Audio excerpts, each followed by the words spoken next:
రాష్ట్రంలో ఎప్పుడు కనివిని అనేటువంటి విధంగా ఈ అక్రమ కల్తీ మద్యాన్ని ఇండస్ట్రీస్ పెట్టి తయారు చేసి బెల్ట్ షాపుల ద్వారా అమ్మి సొమ్ము చేసుకుంటున్నటువంటి ఈ ప్రభుత్వానికి బుద్ధి చెప్పాలనేటువంటి ఉద్దేశంతో ఈ విషయాన్ని ప్రజల దగ్గర తీసుకెళ్లాలనేటువంటి ఆలోచనతో మా రాష్ట్ర పార్టీ అధ్యక్షుడు ఇచ్చినటువంటి పిలుపు మేరకు ఏర్పాటు చేసినటువంటి కార్యక్రమం నిన్న రాష్ట్ర వ్యాప్తంగా అన్ని చోట్ల జరిగితే వర్షం కారణంగా మనం ఈరోజుకి ఈ కార్యక్రమాన్ని ఏర్పాటు చేస్తాం.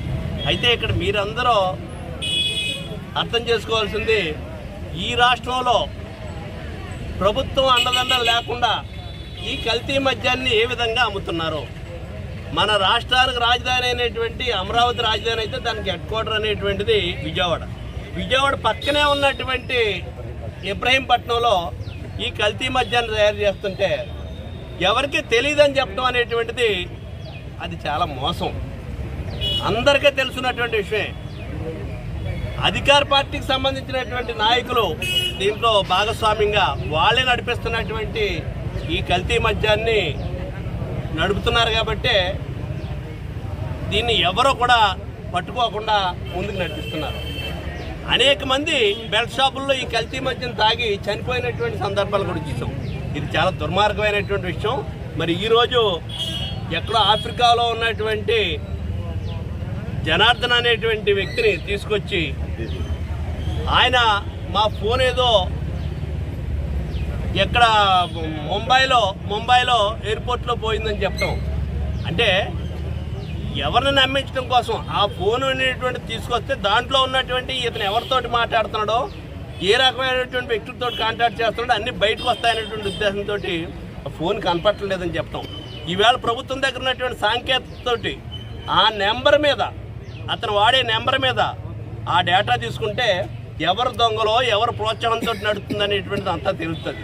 ఈవేళ జోగి రమేష్ అనేటువంటి వ్యక్తిని, మాజీ మంత్రిగా ఉన్నటువంటి జోగి రమేష్ని అతనికి సంబంధం ఉందని చెప్పేసి ఆ జనార్దన్ చేత చెప్పించే ప్రయత్నం చేస్తున్నారు. జోగి రమేష్ పేరు ఎందుకు చెప్పడం? మా నాయకుడు అనేటువంటి జగన్మోహన్ రెడ్డి పేరు చెప్పించండి, వదిలిపోతుంది. ఇంకా మీకు కావాల్సింది అదే కదా. ఎంత దుర్మార్గం అండి. ప్రజలు ఏమనుకుంటారు అనేటువంటిది లేకుండా మొన్నటిదాకా చెప్పినటువంటి కబుర్లు, ఈ కల్తీ మద్యంతో మాకు సంబంధం లేదు, ఆ కల్తీ మద్యం చేసేటువంటి వ్యక్తి వైఎస్ఆర్ పార్టీకి సంబంధించినటువంటి వ్యక్తిని కోవత్తుగా మాకు పంపించారన్నాడు. అటువంటి కోవత్తు అనుకున్నటువంటి వ్యక్తికి మీరు ఎమ్మెల్యే సీట్ ఇచ్చారు. ఎమ్మెల్యే సీట్ ఇచ్చే సందర్భంగా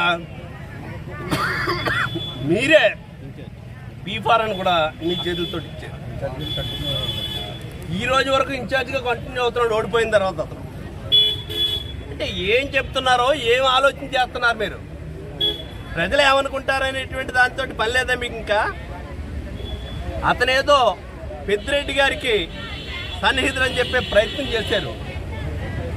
ఆ పెద్దిరెడ్డి గారు కొడుకు ఎంపీగా ఉన్నటువంటి మరి మిథున్ రెడ్డి గారు ఢిల్లీ వెళ్ళి అమిత్ షాని కలిసి, అమిత్ షా అనేటువంటి వ్యక్తి ఈవేళ కేంద్రంలో చాలా కీలకమైనటువంటి వ్యక్తి, వాతపూర్వకంగా లెటర్ పూర్వకంగా ఇచ్చినటువంటి విషయాన్ని ఈ సందర్భంగా మీ దృష్టికి తీసుకొస్తున్నాం. మీలో నిజాయితీ చిత్తశుద్ధి అనేటువంటిది ఉంటే దాన్ని స్వాగతిస్తున్నామని చెప్పేసి ప్రభుత్వం తరపున అమిత్ షా గారికి మీరు కూడా ఒక లెటర్ రాయండి కేంద్ర ప్రభుత్వానికి.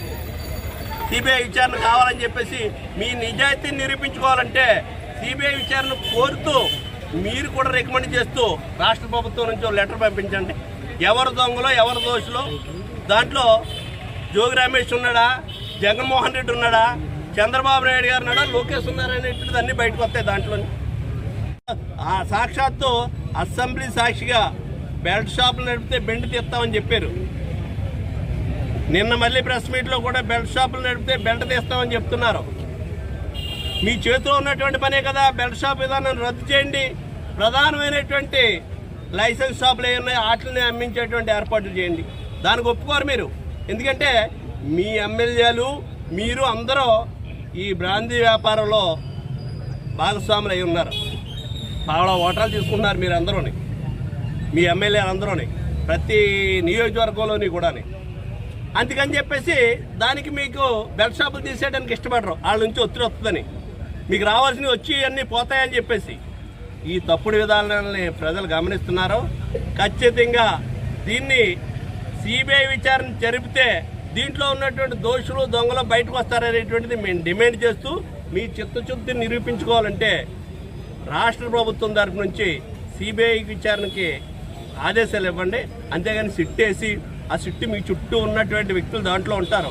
మీరేం చెప్తే అది రాస్తారు, మీరేం చెప్తే ఇస్తారు ఆ రిపోర్టు.